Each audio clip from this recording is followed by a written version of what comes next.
Raise your hand if you're excited to see lady wrestlers get bloody.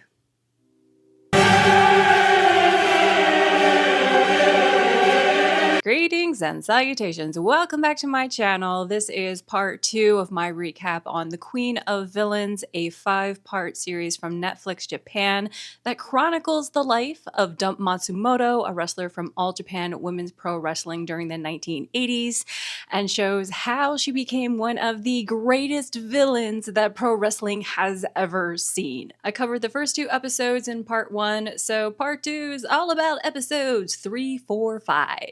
Martin, are we good to go? You're good to go. Episode 3.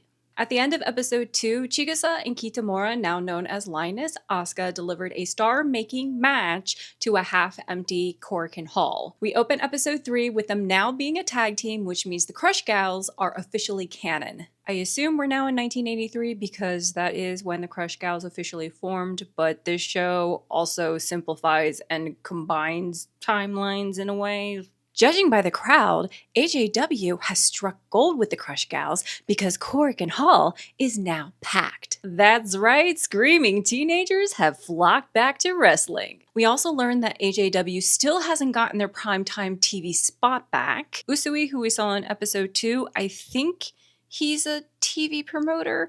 I don't entirely understand what his job is, but he tells Toshikuni that the Crush Gals are lacking something. The Matsunaga brothers know that they need an adversary for the Crush Gals, so they come up with the brilliant idea to team Jaguar Yokota with one of the heel wrestlers. And both women are like, no. The heel wrestler in question is Devil Masami. She appeared in episode 1 to help train the recruits. A very quick and effective way to introduce a character that will become significant later, and later is now. Jaguar wants no part of this pairing because she knows she's being used as an antagonist to the Crush Gals because the Matsunaga brothers really want to capitalize on them. So she pieces out, which just leaves Devil Masami. She happens to have a heel group called the Devil Army. Maybe they should add more members. But who could they add? Cue the AJ dormitory where Karu, Hanjo, and another wrestler named Omori are freaking out about UFOs on the TV. It's so relatable. President Takashi and Kinumatsu decide to pay a visit and ask what the ladies are up to. So spill, what's the 411? What's the hot gossip?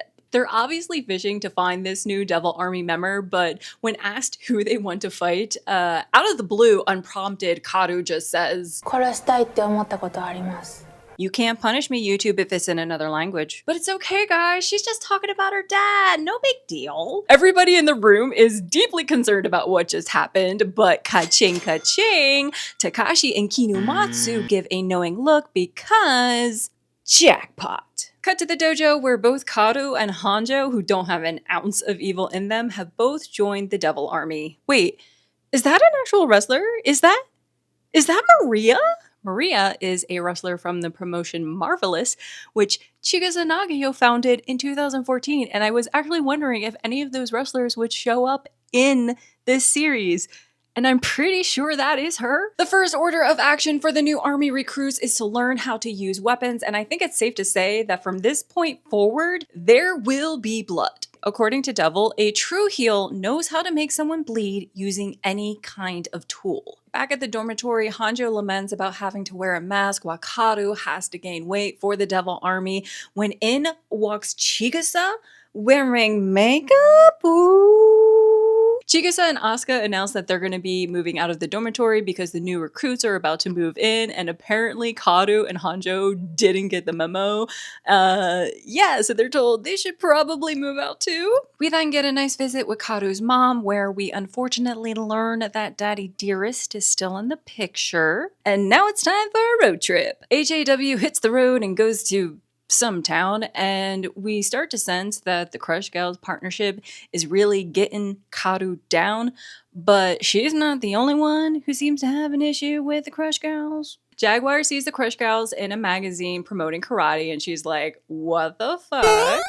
So she goes to Kinumatsu and wants to know why they get to do whatever they want. And she reminds Kinomatsu that he taught the girls to avoid hurting your opponent and only use moves they can defend themselves against. To which Kinomatsu responds, "We have to evolve. The male wrestlers are doing it." And Jaguar says, "But you told us not to be like the men." I'm so glad this scene came up because it perfectly explains the point I made in my first video about the feminist movement. I think it's really easy to view Joshi wrestling with rose-colored glasses and just focus on what it became, but instead it's important to know how it began.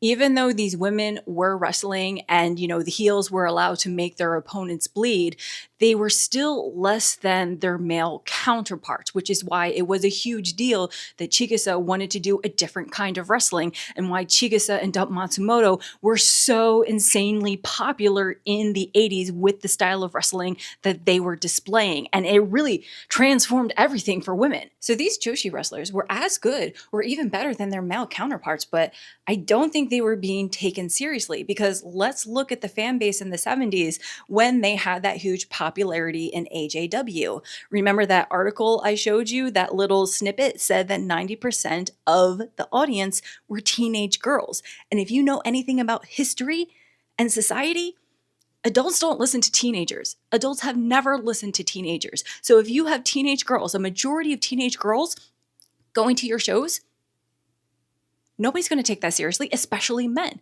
which is why it's easier to, lift up the men and put them on a pedestal and say, that is serious wrestling. That is real wrestling. Whereas the women, oh, that's something that the girls go to. That's a girl thing.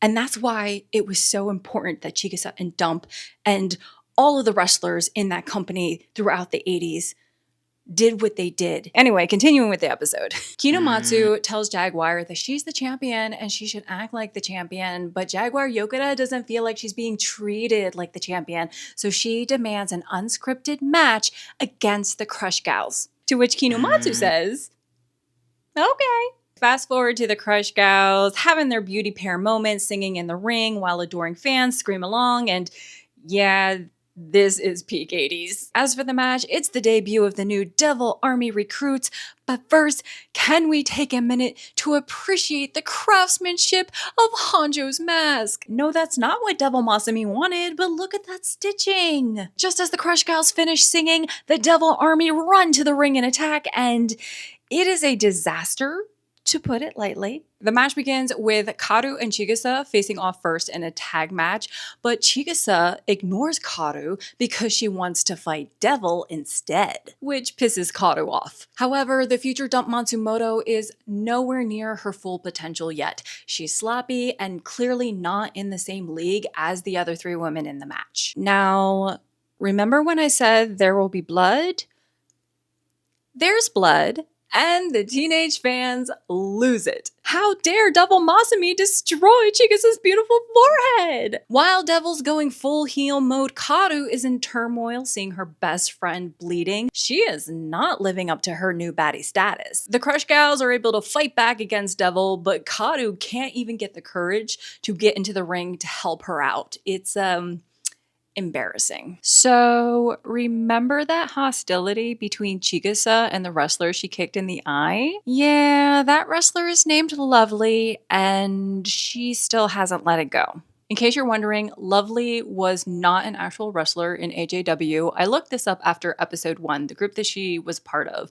That was real, but there wasn't a wrestler named Lovely. So what I assume is either the wrestler or the family didn't give permission to be used. That often happens, but also that wrestler never existed, or the character is like multiple people combined. That's a thing that TV and movies often do when it comes to biopics.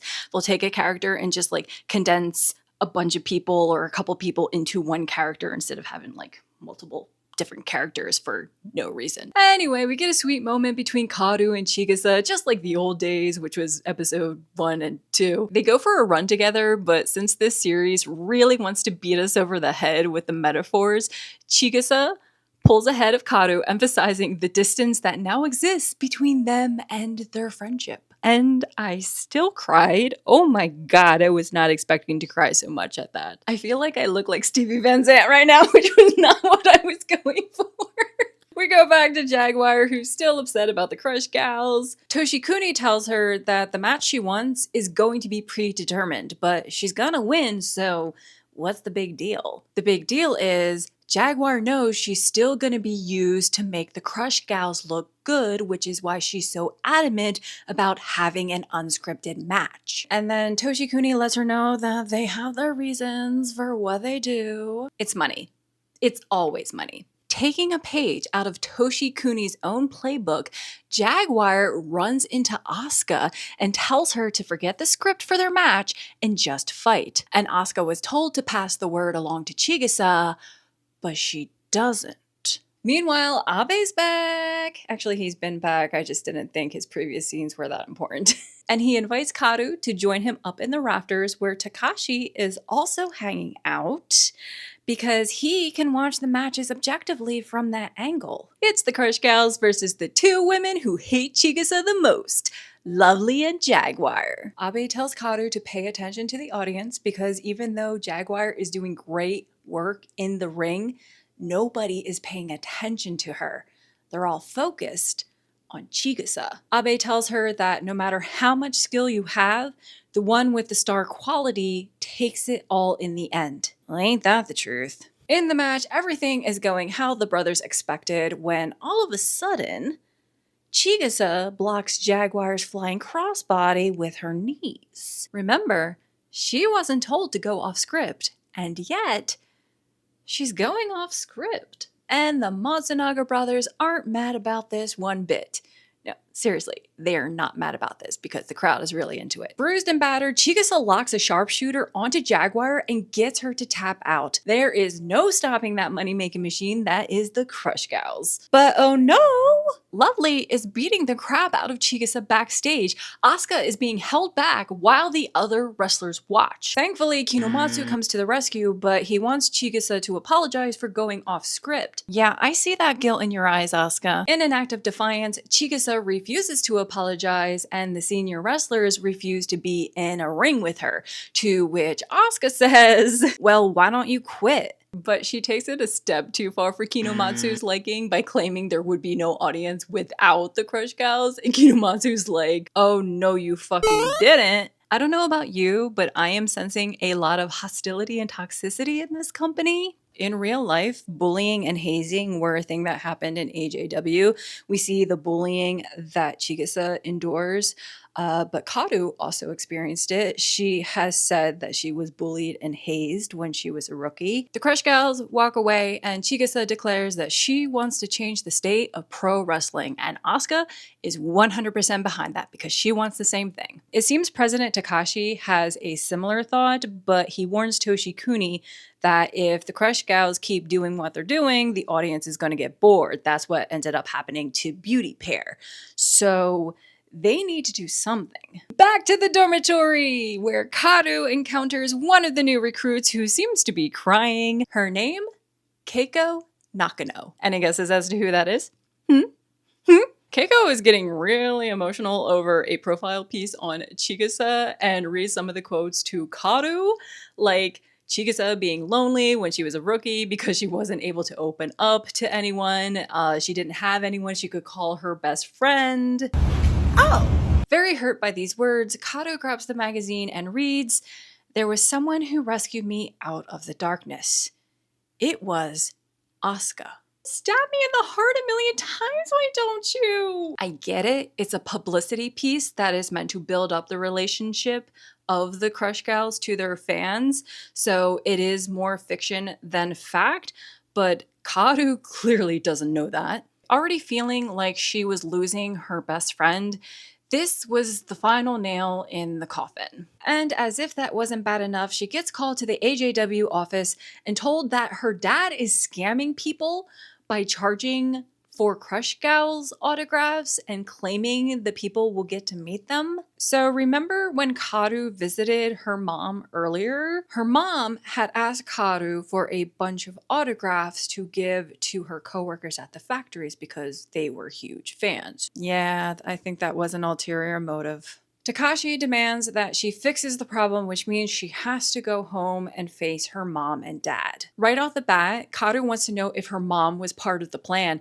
because thanks to Hiromi, her sister, Karu knows that the money she's been sending her mom has been going to the dad. Daddy Dearest claims that it's no big deal. He's been sick and the mother needed money, which does not go over with Karu, who is looking absolutely menacing in this scene, by the way. Karu is ready to throw that man out the wall a second time, but Hiromi interjects and she pleads that Dad's a changed man, I swear. The family dynamic has clearly turned against Karu, and all of the rage and hurt that she has been suppressing just comes pouring out of her. She wreaks havoc on the apartment, she hits her dad, thunder and lightning are going off in the background like it's an anime. And then Karu looks like she's going to do something to her mom, just slowly creeping towards her, when out of nowhere, Hiromi pushes her sister through the wall. That poor wall! And just like that, evil was born. Cut to the same venue we saw in episode 1. The Crush Gals are facing Devil, Masumi, and Hanjo when in walks a drenched Karu, a callback to the scene I just mentioned. But this time she's pushing her way through the crowd to the ring, donning bleached hair and dark makeup, which were considered taboos at that time. And then we get this shot and holy shit! It goes hard. Karu makes her way over to Asuka and unleashes onto her. Takashi is like, oh my god, what is happening? Karu goes after Devil next, barreling her down, and then we get Abe saying, I was under the impression that Dump came up with the name herself, but yes, it is true. Dump is short for dump truck. So Dump Matsumoto is officially born. What's funny in hindsight is realizing that Karu's dad drove a dump truck, and when Hiromi pushed her out the wall, Karu landed in the dump truck. Like, oh my god, the analogy was right there the whole time. It was under our nose. Karu turns her attention back to Chigusa when she hears the crowd chant at her, "Go away, go away, go away." Yeah, keep chanting, you plebes. I'm just gonna feed off your energy. In the ring, Karu realizes that this is her star-making moment and milks it for everything it's worth. The other wrestlers are completely stunned while Takashi and Toshikuni realize, oh, this is the something that we were in need of. And that's episode 3. Oh my god, I can't believe I mispronounced Kurimatsu's name for an entire episode. When dyslexia strikes and you have no idea till it's too late. Okay, so before we dive into the next episode, I think it's time to give context to Dump Matsumoto's character. According to Dump, she just showed up to a show one day with dyed hair, dark makeup, and a leather jacket. Very different, very simple from the dramatic version we get on the show. Dump has said that her use of makeup was inspired by the band Kiss, and I know they were really popular in Japan, so that does make sense to me. And her dyed hair and attitude was inspired by the Sukeban. What is the Sukeban? So it all starts after World War II, just like everything does in modern Japan. Being at the bottom end of a life-altering event in civilization, things are very unstable, very bleak, so you see the rise of rebellion and crime. Juvenile crime tripled after World War II, and the country saw teenage boy gangs pop up. They were called banchos, and they were pretty much around from the 1950s to the 1970s. Well, the girls wanted to be in gangs too, but the banchos wouldn't let them because they lived in a male-dominated society, so the girls formed their own gangs. Hence the Sukeban, which many sources claimed popped up in the 1960s, but I have also seen the term used to describe the girlfriends of banchos. So from what I could gather, the 1960s was when the police started labeling these girl gangs as Sukeban, so I think that's where the 1960s comes from. They defied gender and society norms as well as the patriarchy, and they also carried weapons. Knives, razors, chains. Their crime level was usually on the low end, but they did do drugs and they fought with other girl gangs. Most importantly, they were part of the feminist movement, more specifically the 1970s feminist boom, because that's when they became more well known to the general public. And the Sukeban became so well known that they have a whole movie genre. Can you guess where Quentin Tarantino got the idea for this character? Mangas were also written about them. Along with being a social movement, the Sukeban was also a fashion movement, particularly in the 1970s. They started rolling up their sleeves and wearing long skirts with their school uniform instead of the short skirts. They also wrote on their school uniforms, and some of the girls dyed their hair, either light brown or bleach blonde. Unfortunately, like all things that become too mainstream, the Sukeban lost their luster and fizzled out around the 1990s, but their influence and badass antics made a huge impact throughout the 60s, 70s, and 80s, which is why we see that influence in Dump's character. So as we move forward, who Dump is as a character and how she acts and what she does should make more sense because I've given you the context. Episode 4 is 1984 and Dump Matsumoto is terrorizing Chigusa Nagayo in the middle of the ring. She's tag teaming with Devil Masumi against the Crush Gals, and Devil is getting mad that Dump won't tag her into the match. Also, Abe is the referee in this match and he is so comically bad. On purpose. Those heels always have the refs in their pocket. So Devil gets fed up with Dump hogging the spotlight with her antics and attacks her. Dump gets Hanjo involved, who hits Devil with a kendo stick, and Devil has had it. She is breaking up the army. Meanwhile, in the crowd, TV promoter Usui, who we saw in episode 2, lets Toshikuni know that they can get their primetime TV spot back thanks to Dump pulling in big numbers. And if she were to start a rivalry with the Crush Gals. Backstage, Toshikuni visits Dump and lets her know that she should keep doing what she's doing and maybe target Chigusa. But Dump makes it known that she will not be used the same way they wanted to use Jaguar against the Crush Gals. So Toshikuni picks the perfect time to pounce on Dump's insecurities, to which she responds,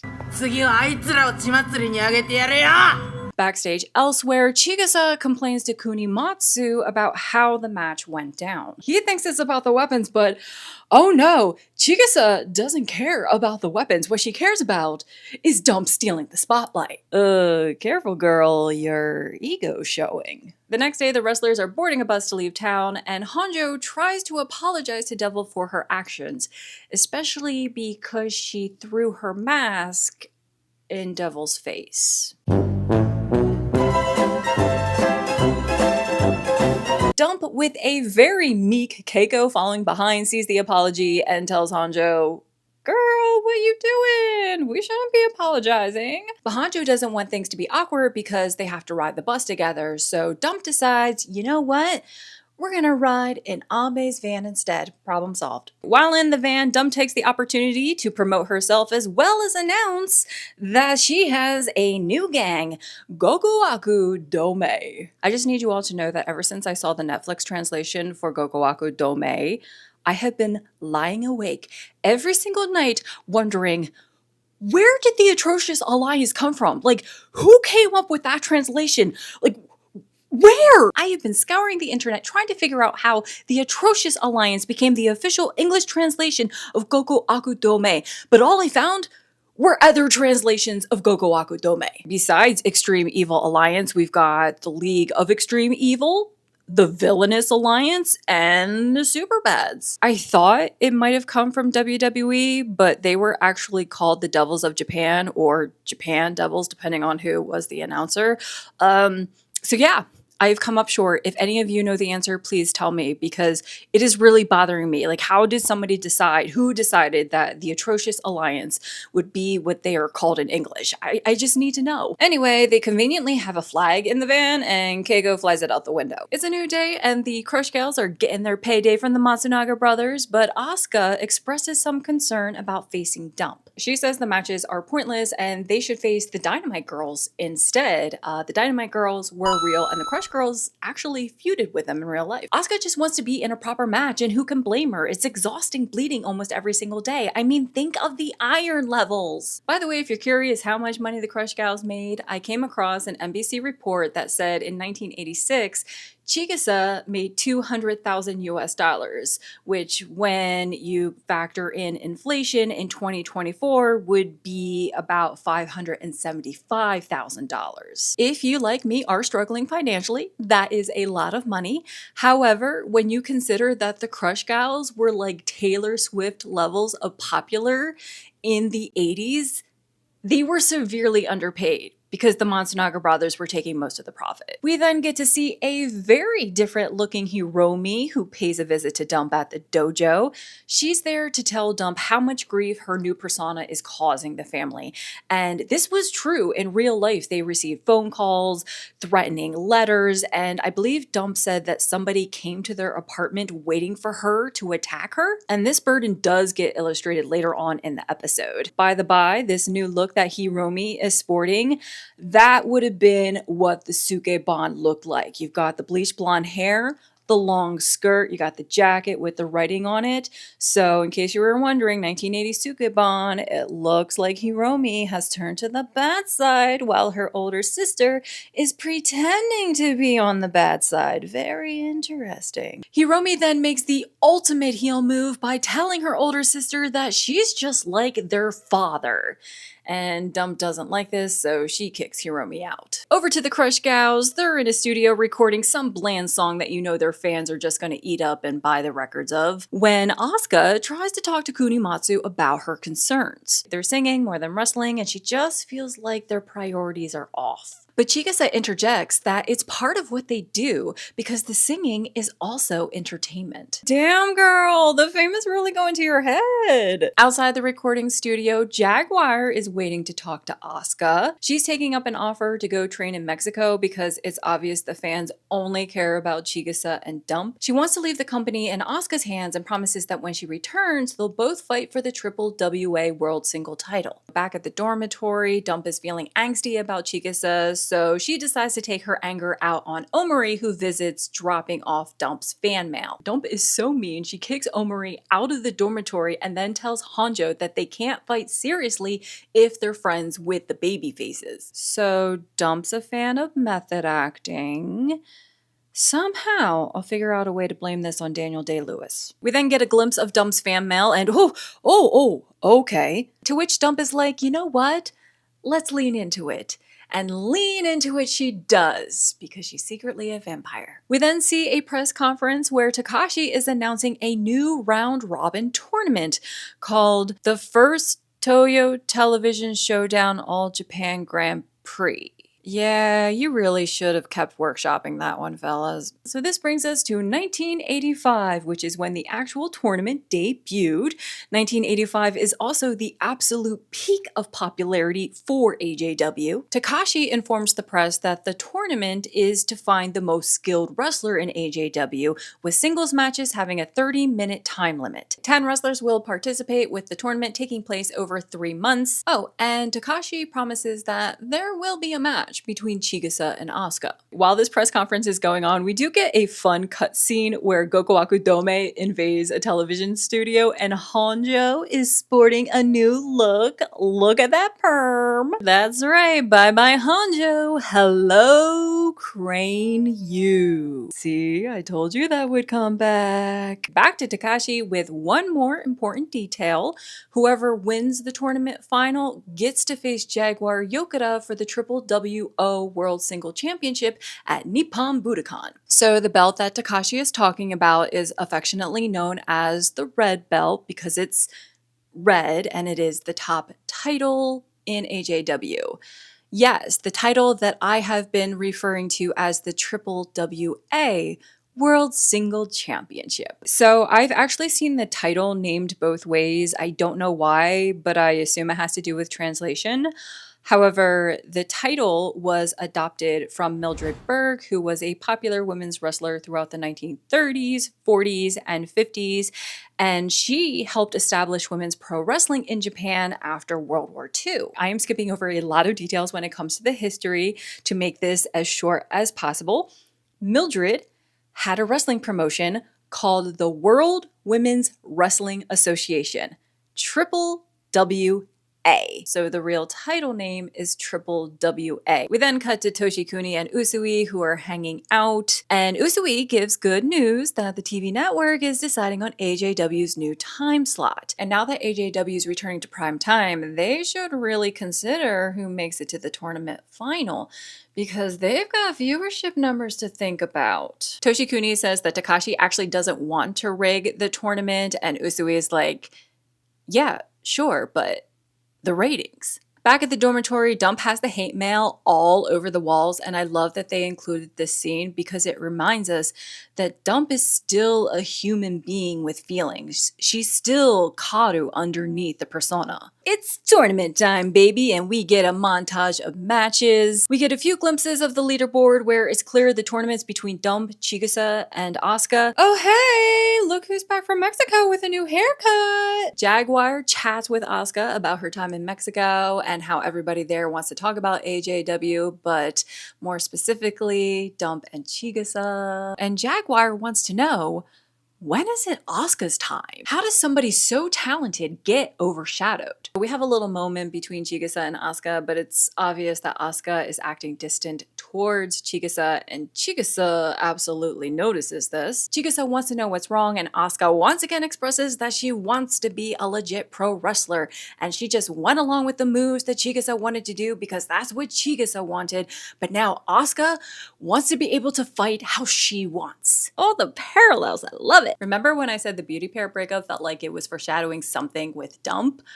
Well, I'm an idiot because no, it's actually foreshadowing the Crush Gals. Back at the dormitory, Crane thinks it's time to finally move out because, in case it wasn't obvious at this point, she and Dump are still living at the dormitory. Crane wants to go live where Omori is, but Dump is not having it. Heels should not live with baby faces. To which Crane basically says, fuck method acting, I'm a Meisner girl. Okay, maybe not in those exact words, but Crane doesn't agree with Dump's philosophy and wants her to knock it off. Crane leaves, and instead of reflecting on what she said, Dump instead goes, so Keiko, what you doing? Still want to be a heel? And then slaps the poor girl around, which leads to this over-the-top moment that completely snapped me out of the story. Dump slams Keiko's head onto a table and starts shaving her hair. It just comes off as plain silly. Back to the dojo, Toshikuni joins Chigusa, who is insistent that she makes the tournament final. Chigusa and her ego know that having her in the final would be better ratings, but Toshikuni knows that if he brings this idea up to Takashi, it will go over like a lead balloon, so he suggests that Chigusa bring the idea up to him. 2 steps ahead. I am always 2 steps ahead. It's time for the semifinal match of the AJW tournament. For the semifinal, we get Chigusa versus Asuka on one side and Dump versus Crane on the other. Oh, tension on both sides. Listen, even when it's corny, this show builds altercations between characters just like wrestling feuds, and I've got to give them props for that. Backstage, we get the tail end of a conversation between Chigusa and Takashi and assume she asked him to rig the match. Takashi says he'll go talk to Asuka, but when he goes to her dressing room, he simply says, "Can't wait to see a great fight," and walks away. This man is playing 4D chess. In another dressing room, Dump tells Toshikuni that she wants to kick Crane out of Gokuaku Dome, and Toshikuni's like, what the hell?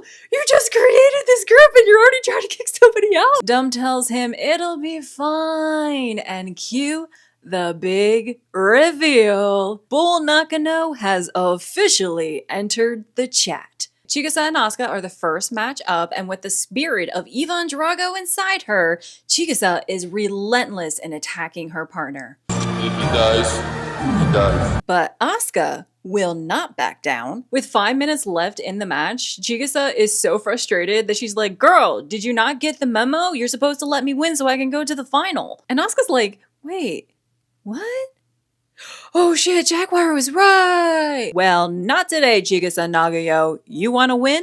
You've got to prove it. They go to battle, Asuka gets the upper hand, and just like Rocky Balboa, Asuka knocks her enemy out. Chigusa is unable to get up, which means Asuka wins the match by countout and advances to the final. We then get a pretty clever transition into Dump and Crane's match, where Dump is in complete control thanks to her trusty fork. Wait, computer enhance. Oh no, Forky, what has she done to you? This match is bloody. It's brutal. It's got nunchucks. Time limit be damned. Dump has a vendetta and she will not rest until she completely destroys Crane. But Crane refuses to give up, and then the crowd starts chanting her name, and I got a little emotional, I'm not gonna lie. Finally, having enough, Abe, who's refereeing, calls for the bell to be rung. The crowd starts throwing trash into the ring and chaos erupts. Yes, throwing trash at Dump was a common occurrence. Backstage, Crane is so upset with Dump taking things way too far that she's ready to quit wrestling. And honestly, this scene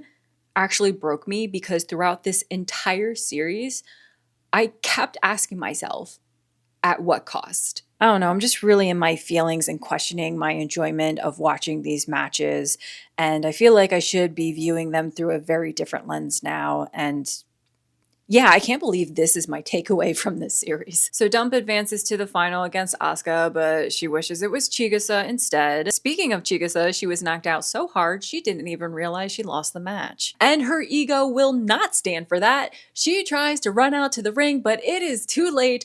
Asuka has won the final in 9 seconds? Really?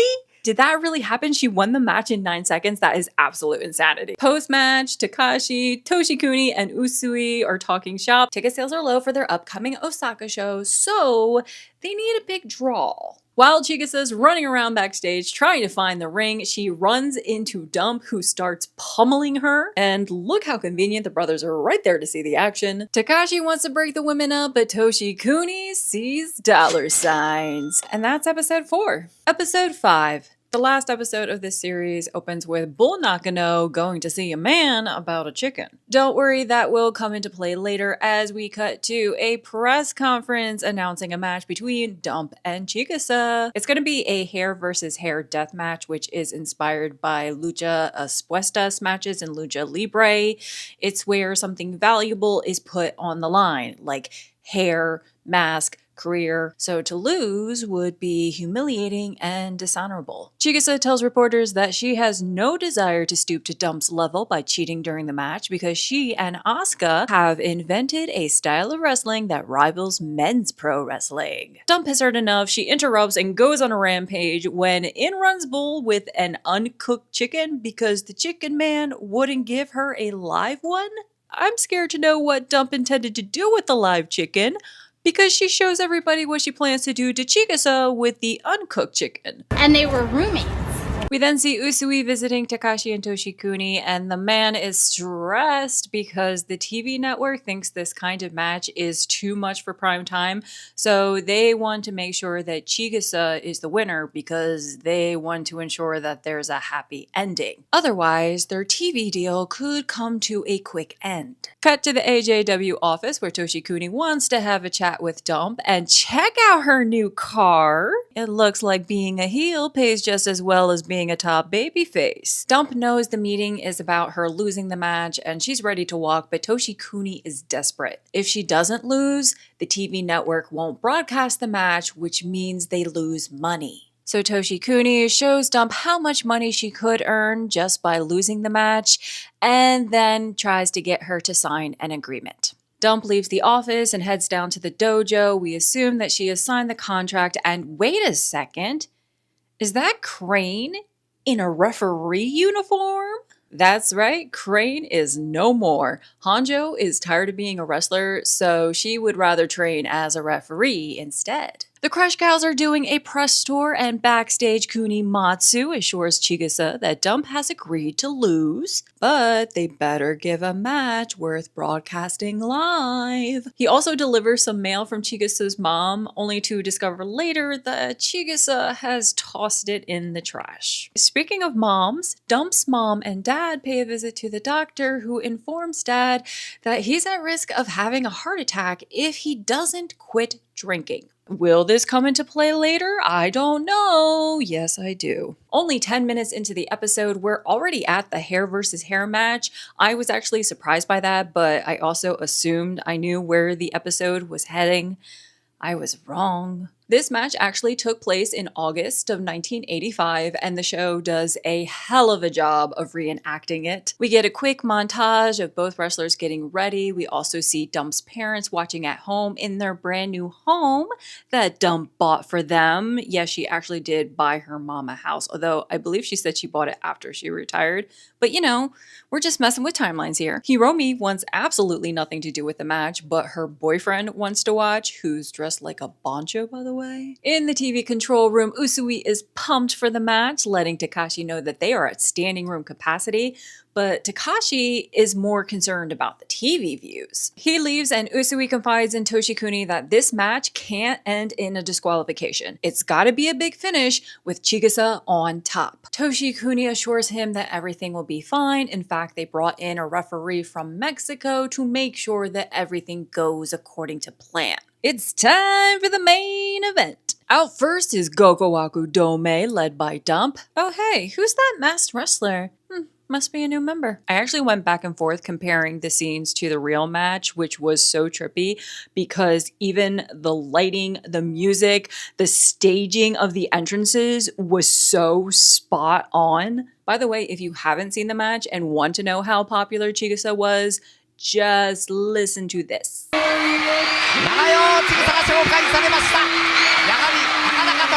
I haven't touched on this yet because this show is about Dump's life, but Chigusa Nagio was one of those phenomenons that you cannot predict. She was so young. In fact, she was actually 20 years old when this match happened. Chigusa had this innocent, everyday look to her that was so easy for young girls to latch onto and have a parasocial relationship with because she was fighting in a way nobody had seen a woman fight before, and she was standing up to bullies. So, of course, that is going to appeal to young girls, especially those who are being bullied themselves. And I know that bullying is a huge problem in Japan and has been. So these girls could live vicariously through Chigusa because she was doing what they couldn't. Remember, they lived in a male-dominated society where the women were expected to be demure and obedient. The feminist movement was fighting against that, and here, these young girls could express themselves and be as loud as they wanted. Speaking of Chigusa, her parents are there, and I actually believe that was Kunimatsu's doing. I just have a feeling. They don't say it, but Chigusa senses something shady is going on because the mysterious masked wrestler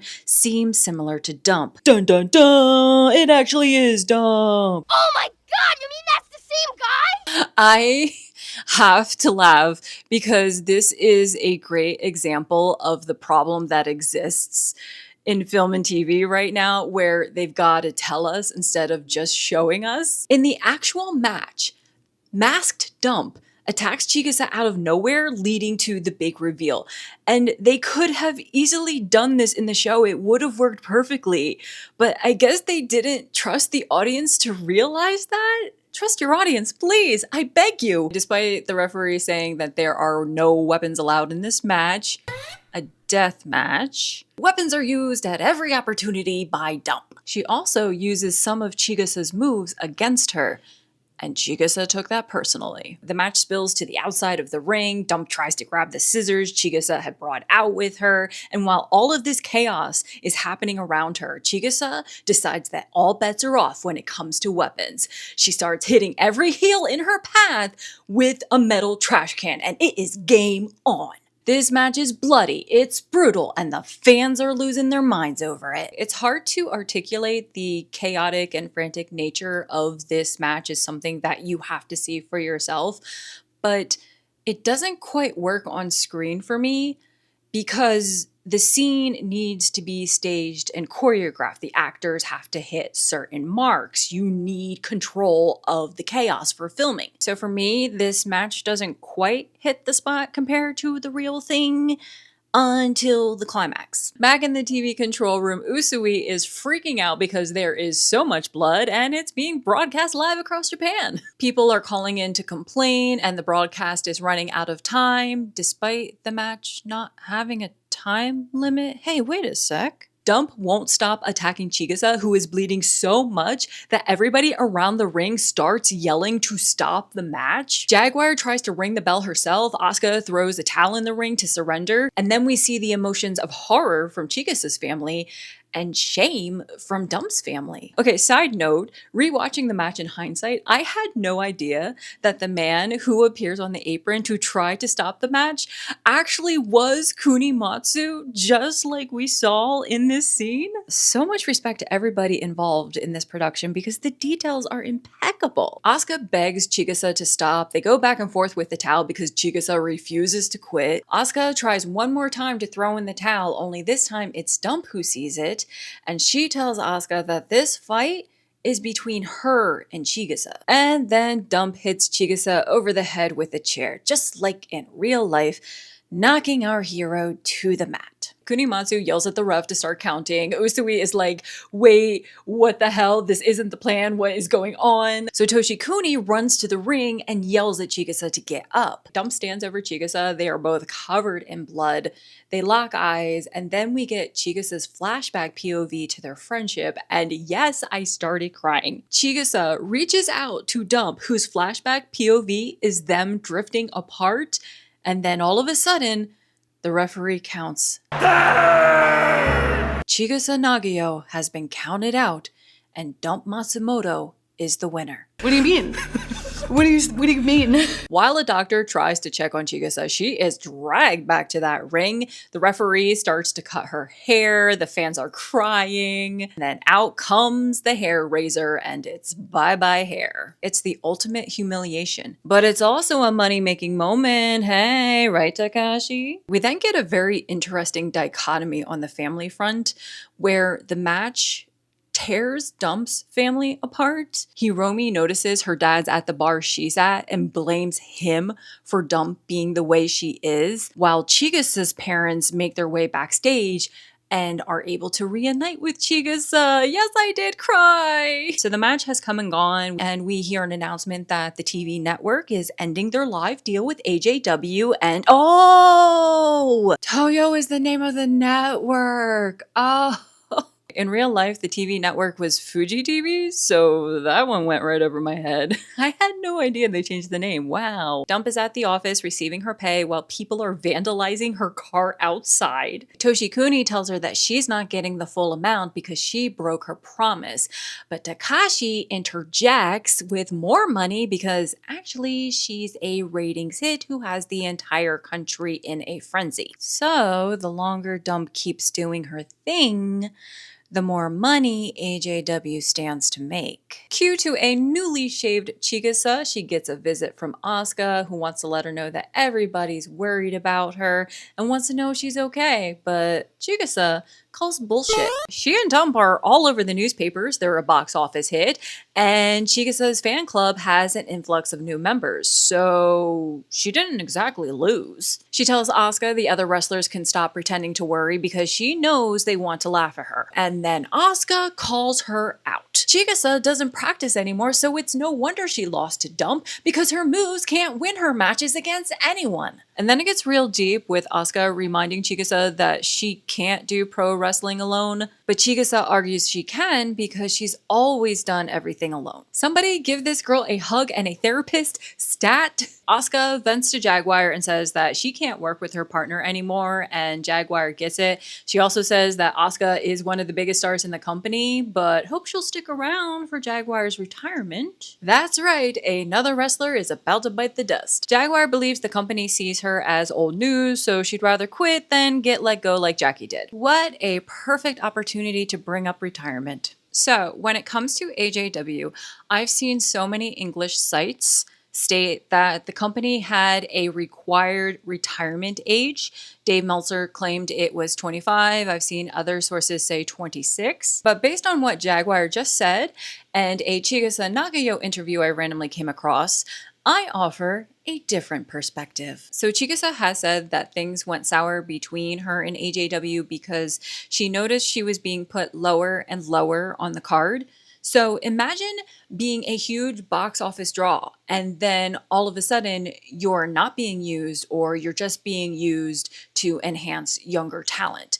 Well, Chigusa didn't want to do that, so she decided to retire. So now let's look at the ages some of these AJW wrestlers retired. Maki Ueda retired at 20, Jackie Sato retired at 23, Jaguar Yokota retired at 24, Chigusa retired at 24, Asuka retired at 26, Dump retired at 27. So what's the required age? Here's what I think actually happened. The Matsunaga brothers used these young women until they were no longer useful. A wrestler is making you money, extract everything out of them until they stop making you money, and then you discard them. That's why these wrestlers had such a short shelf life. It just makes sense. Okay, back to the episode. So Dump gets a call from her mom that dad's having a surgery and it doesn't look good, so she speeds over to the hospital. Some tears are shed, and then both women are completely confused when the doctor informs them that the surgery was a success. Dad's okay. We then flash forward to 1986 and get a surprise beauty pair reunion. The reason for this little reunion? Jackie tells Maki that she wants to start wrestling again. And in the next scene, Jackie's holding a press conference to announce she's starting a wrestling promotion, and it'll be a new kind of wrestling that nobody's seen before. So in real life, this would be Japan Women's Pro Wrestling, or JWP, and honestly, I'm shocked that it took almost 20 years for a rival promotion to pop up. Also, it's worth noting how important rival promotions were to AJW because it allowed these young women who were forced to retire at a young age to continue their wrestling careers because a lot of them could still go. They were in their prime. So it was great to see these women continue to flourish. Also, some of them created women's promotions like Chigusa Nagayo. News travels fast because newspapers and TV exist. We have a little moment between Dump and Hanjo where Dump reminisces about the first time she saw Jackie before she was ever in Beauty Pair. While Dump's in all her feels, Hanjo confesses that she prefers being a referee now because she can still enjoy wrestling without having to choose a side. And she has Dump to thank for helping her realize that. Back to the dormitory because yes, Dump is still living there. We can't have too many locations on this budget. She wanders down to the dojo and reminisces about the time she found Chigusa sleeping under the ring because she didn't have anywhere to live when up pops Chigusa. They talk about the company wanting to do a hair versus hair rematch. This match did happen, and it's where I thought this episode was going. Psych. Chigusa is definitely tired of this feud, and we get a heart-to-heart where they both open up about why they wanted to become a pro wrestler.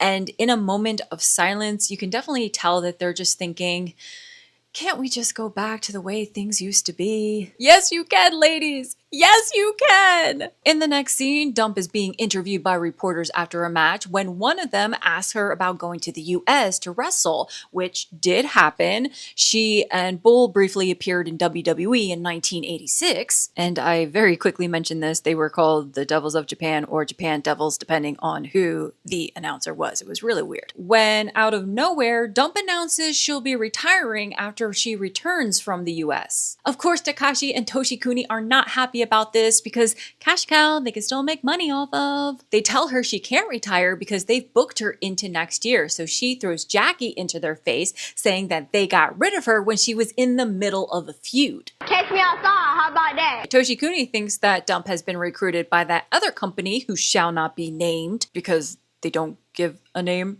Like, they literally refer to it as the new wrestling company. But no, that's not the reason, Toshikuni. Dump is just tired of being Dump. And then Kunimatsu runs in to tell the brothers that Chigusa is having a press conference downstairs where she reveals she is joining Jackie's promotion. Wait, what? What is happening? What timeline am I in right now? The brothers absolutely lose it and they try to stop her, but Chigusa's like, I want to wrestle for real. And this leads to Dump's retirement match at Korakuen Hall. So, no, Chigusa did not join JWP at the time that they're claiming. She stayed with AJW until she retired in 1989. She did come out of retirement in the early 90s to do a few shows with AJW, and after that, she joined JWP in 1993. As for Dump, she actually retired in 1988, so it looks like the show is placing the retirement in 1986. Listen, I get it. For the sake of story and time, condensing events is very common, but oh my god, it gave me whiplash. Cue the retirement match. Dump makes her way to the ring with Gokowaku Dome, which includes new members that we're never going to get introduced to, so I'm not going to bother pointing them out. Dump gives the crowd the old razzle-dazzle one last time. She also makes sure to give Hanjo a little love, along with Jaguar, who's now an announcer. And then we see Dump's family in the front row, dad included, which is very sweet. Hiromi runs out to show Big Sis the jacket she made for the occasion. And Dump gives a seal of approval by hitting her with a kendo stick. If that's not love, I don't know what is. Just like in real life, this match involves Dump teaming up with Omori, who had decided to retire around the same time as Dump, versus the Crush Gals. And even though they never showed it, Omori was a Triple WA World Single Champion, and she had a heated rivalry with Chigusa. Because it wouldn't be a Dump match without him, Forky also comes along for the ride. Dump pulls out all of the weapons going on a warpath. She even hits Omori with a chair. Good old Abe calls for the bell and declares the match a no contest. But Asuka isn't satisfied with the match and wants to know if this is how Dump really wants to retire. Cue me crying yet again when Dump looks up to President Takashi and remembers what he said to her at the tryout.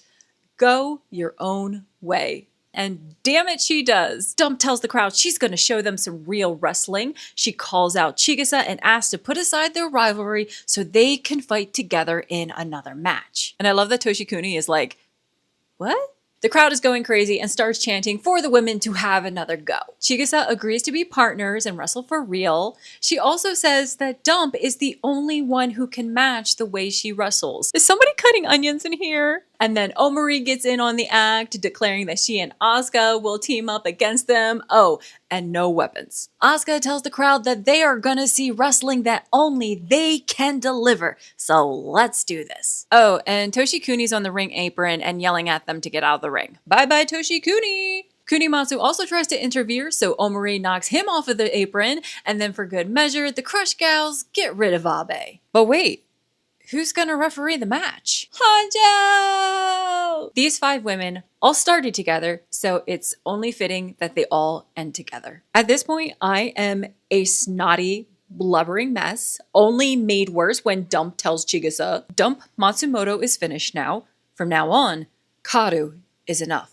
That's right, Karu, you are enough. The bell rings and we get a good, clean, fair fight. In real life, yes, this did happen. They wrestled a second time. It was just a 5-minute match. We then see Takashi in the balcony give his wrestlers one last look before walking away. As he's roaming the lobby, he notices a young girl at the door who wants to watch the match but doesn't have a ticket. Showing some kindness, he lets the girl in, signaling a new era of wrestling hopefuls being born. I know that I'm not the only one who thought the girl might be Manami Toyota, somebody who people deem was the best women's wrestler ever. She debuted in AJW in 1987. But if this show is making the retirement match in 1986, then maybe. But I do think the girl is just there to represent the next generation. Back to the match, everybody is crying. Chigusa and Karu apply sharpshooters to their opponents. The fans go wild. And then we get a montage of each wrestler and where they started. Again, who is cutting onions? As Karu tells us, this is the story of girls who fight. We see Takashi once more. This time he sits behind the yakisoba stand and wait a minute! President Takashi was the yakisoba man? And that's how it ends. Okay, I know this show isn't doing a crazy meta ending, but the fact that the president of AJW was casually selling yakisoba and then tried to recruit Karu to become a wrestler convinces me that this man is a wizard or a vampire. So that's the Queen of Villains. What did you think? I know that a lot of people covering this show are focused on the wrestling and the wrestling history, but I wanted to focus on the filming, the storyline, and the human aspect because at the heart of this show is a human story. What I love about this series is that you have Dump Matsumoto, who is shown on TV all over Japan, and she is hated and she is reviled, yet underneath the surface is Karu Matsumoto, a sweet and funny girl who grew up in an abusive household and yet made her way to the top, and the show never lets us forget about that. And the same goes for all of the wrestlers. I still firmly believe that they were just being used for profit, but they're still human beings with emotions. They were more than their characters, and even if the Matsunaga brothers didn't see it that way, these women changed the landscape of women's pro wrestling, and I'd say wrestling in general. There is so much more I could talk about, like the interesting changes they made from real life to script, as well as the fall of AJW, but then this would be a 2-hour video, and I think I've talked enough. I hope you had fun watching this series. I definitely had fun filming it. It was definitely a learning curve figuring out how to do this recap series. Thank you as always for watching, and I'll see you in the next one. Mwah. Grrr.